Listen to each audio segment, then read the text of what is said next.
नमस्कार बच्चों, उम्मीद है आप सभी बहुत अच्छे से होंगे। आज का हमारा टॉपिक है पर्वत प्रदेश में पावस ऋतु। क्लास 10th हिंदी स्पर्श 5th चैप्टर है पर्वत प्रदेश में पावस।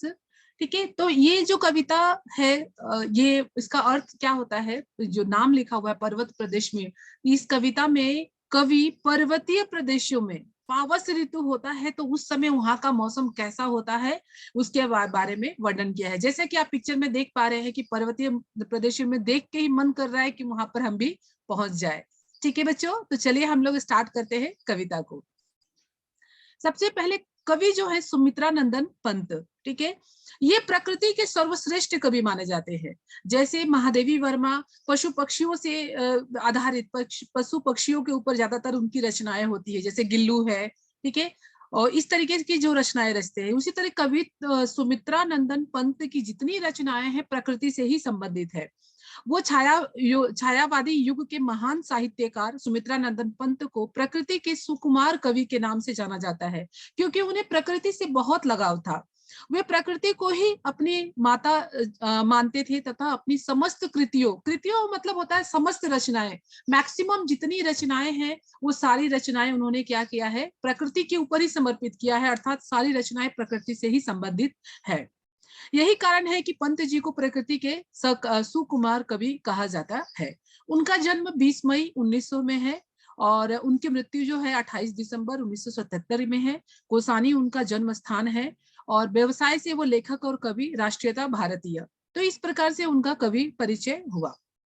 चलिए हम स्टार्ट करते हैं कविता को। मौसम भी बहुत ही अच्छा है, अभी बारिश का ही मौसम चल रहा है और कविता भी है बरसात से रिलेट करने वाली। तो आप लोग भी आप अपने आसपास का दृश्य महसूस कीजिए और उसके साथ कविता का आनंद लीजिए। पावस ऋतु थी पर्वत प्रदेश। कवि यहाँ पर क्या कह रहा है कि पर्वतीय प्रदेश में जब पावस ऋतु होती है तो वहां का जो वेश होता है वो कैसे कैसे पल पल परिवर्तित होता है। पल पल मतलब होता है हर क्षण, प्रत्येक क्षण क्या होता है, रूप प्रकृति का जो होता है वो परिवर्तित होता रहता है। तो क्या करता है, पावस ऋतु में पर्वतीय प्रदेशों में प्रकृति अपने वेश अपने रूप को क्या करता है, पल पल परिवर्तित करता है। जैसे कि पिक्चर में देख रहे हैं, कभी मूसलाधार बारिश होती है, बहुत तेज बारिश होती है, कभी पूरे आसमान में धुंध छा जाता है, पूरा आसमान क्या हो जाता है, साफ हो जाता है। तो इस तरीके से क्या कर रहे हैं, प्रकृति अपने बार बार अपने रूप को चेंज कर रहा है। तो बच्चों समझ में आया, पावस ऋतु थी पर्वत प्रदेश पल पल परिवर्तित प्रकृति वेश। अभी यहाँ पर देखिए अलंकार अगर की बात की जाए तो प प प की आवृत्ति हो रही है, इसलिए यहाँ पर कौन सी अनुप्रास अलंकार है। नेक्स्ट है मेखलाकार पर्वत अपार अपने सहस्र दृग सुमन फाड़। जो पर्वत है आप देख पा रहे हो, ये पूरा पिक्चर में पर्वत पूरा पीछे दिख रहा है कि पर्वत क्या है, मेखलाकार अर्थात करधनी के आकार के समान फैला हुआ है। करधनी एक तरह का गहना होता है जो कि स्त्रियां अपने कमर में पहनती हैं। तो जो पर्वत है वो मेखलाकार के आकार के रूप में फैला हुआ है और उसके ऊपर, पर्वत के ऊपर क्या है, सहस्त्र, सहस्त्र मतलब होता है हजारों, सहस्त्र मतलब होता है हजारों, तो हजारों फूल खिले हुए हैं। तो कवि की यहाँ पर कल्पना क्या है कि ये जो फूल खिले हैं पर्वत के ऊपर, ये पर्वत के नेत्र है। ठीक है, पर्वत के नेत्र है। तो अपने सहस्त्र दृग, दृग मतलब नेत्र, सुमन मतलब फूल, ठीक है, फाड़ मतलब ऐसे आंखें फाड़ कर देखना। तो क्या बोल रहे हैं कि पर्वत अपने इस महान आकार को, जो ये महान आकार फैला हुआ है, इस महान आकार को या तो मेखलाकार आकार को कैसे देख रहा है, अपने सुमन रूपी नेत्रों से फाड़ कर देख रहा है, अपने इस विशाल आकार को देख रहा है। बच्चों उम्मीद है समझ में आ रहा है। अभी क्या बोल रहा है, अवलोक रहा है। कैसे अवलोक रहा है, अपने सुमन रूपी नेत्रों से अपने इस विशाल महान आकार को देख रहा है।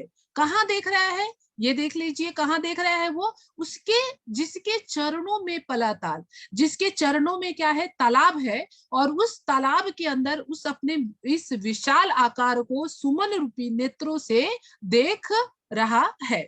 ठीक है बच्चों, अब देखिए प्रतिबिंब, जिसके चरणों में पलाताल, ताल मतलब होता है तालाब, ठीक है। चरणों में मतलब पर्वत, जब शिखर से ऊपर से देखते हैं तो नीचे जो जमीन है उसे हम क्या बोल रहे हैं, पर्वत का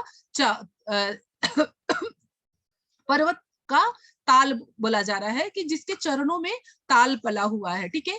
ताल अर्थात तालाब, और वो बहुत ही विशाल फैला हुआ है। और इस विशाल तालाब में सुमन रूपी नेत्र से, विशाल तालाब में सुमन रूपी नेत्र से क्या कर रहा है, जो पर्वत है अपने रूप को देख रहा है। नेक्स्ट है, ये देखिए आप लोगों को यहाँ पर, गिरी का गौरव गाकर झरझर मद में, अभी जो झरने गिर रहे हैं बच्चे, आप लोग देख पा रहे हैं कि झरने गिर रहे हैं। तो झरने गिर रहे तो क्या करे, कानों में एक मधुर सा आवाज आ रहा है। तो प्राकृतिक वातावरण में एक ऐसा सानिध्य होता है, ऐसा प्रेम होता है कि हम वहां खींचे चले जाते हैं। और जब हम जाते हैं वहां तो फिर हम अपने आप में नहीं रहते हैं, उस दृश्य के प्रति खींचे चले जाते हैं। तो एक हम मनुष्य के अंदर एक स्टिमुलस होता है कि हमारे सामने जैसी वस्तु रखी जाती है वैसी हम प्रतिक्रिया करते हैं। तो प्राकृतिक, वैसा कोई ऐसा इंसान नहीं होगा कि जो ऐसा दृश्य देखे और उसका मन लुभावित ना हो।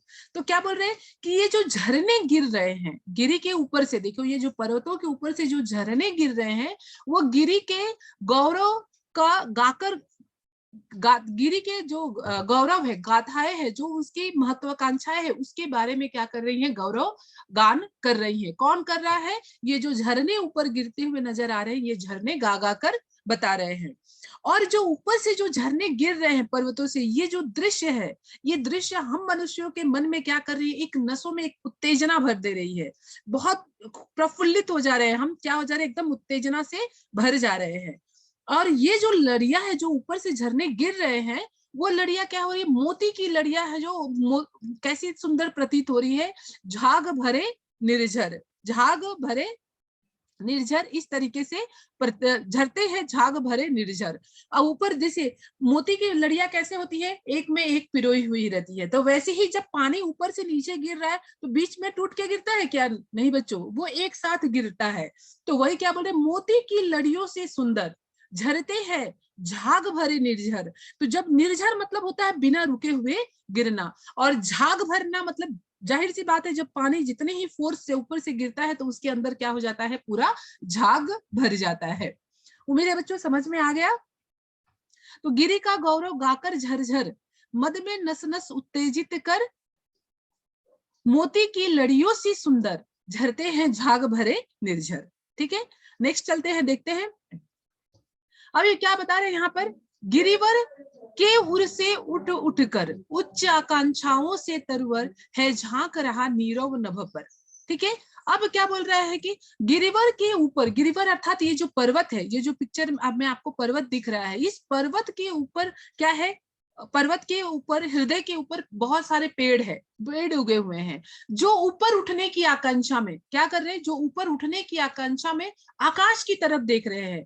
किसी भी बच्चों देखो, किसी को भी ऊपर उठने की आकांक्षा होती है, कोई अपने से नीचे नहीं जाना चाहता है, सभी की आकांक्षाएं क्या होती है, ऊपर आसमान, ऊंचाइयों को छूना। तो पर्वत के ऊपर जो वृक्ष है वो उनकी आकांक्षाएं क्या है, ऊपर नभ को छूने की, किसको छूने की, नभ को, आकाश को छूने की।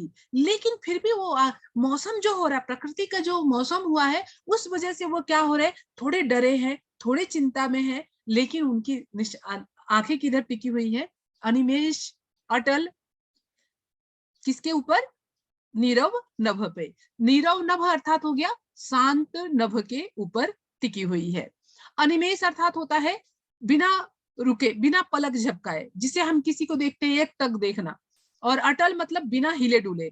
ठीक है, किस उस प्रकार से हम उसे देखते रह रहे हैं।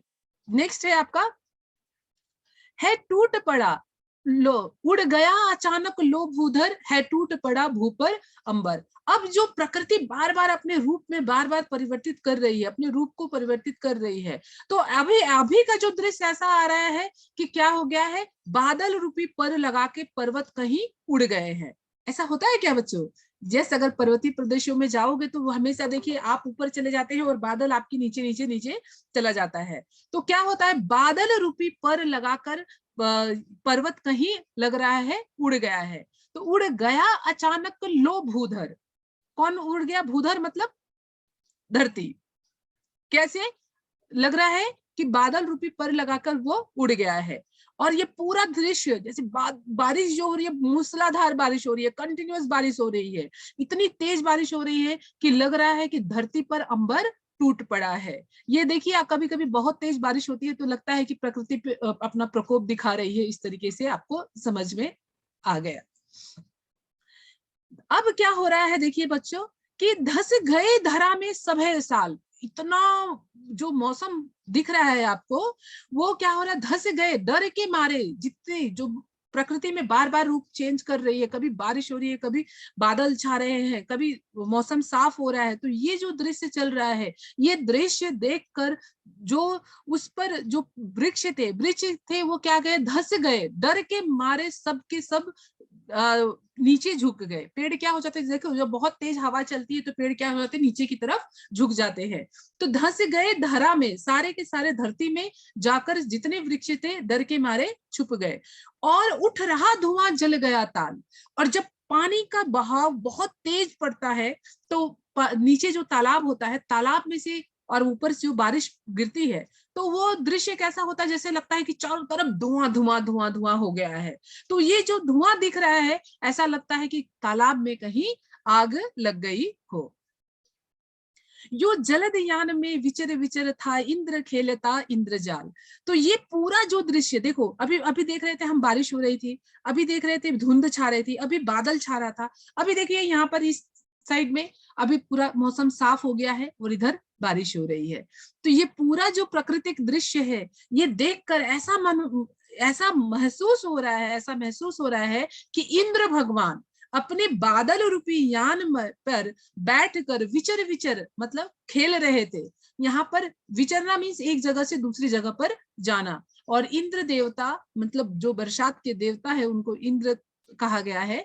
तो इंद्र देवता बादल रूपी यान में, जलद यान होता है मतलब बादल रूपी यान, बादल रूपी यान में बैठकर अपने घूम रहे हैं और ये सारी माया फैला रहे हैं। कहीं पर धूप, कहीं पर बारिश, कहीं तेज मूसलाधार बारिश और कहीं पर बनकर बादल। ठीक है बच्चों, उम्मीद है ये कविता आप लोगों को बहुत अच्छे से समझ में आया होगा और इसके नीचे पूरा एक्सप्लेनेशन भी है और उम्मीद है आप लोगों को बहुत अच्छे से समझ में आ गया होगा। अगर नहीं समझ में आ गया तो भी आप जरूर कमेंट कीजिए मुझे, मैं फिर से इसके क्वेश्चन आंसर आपको बताऊंगी। ठीक है बच्चों, एक मिनट।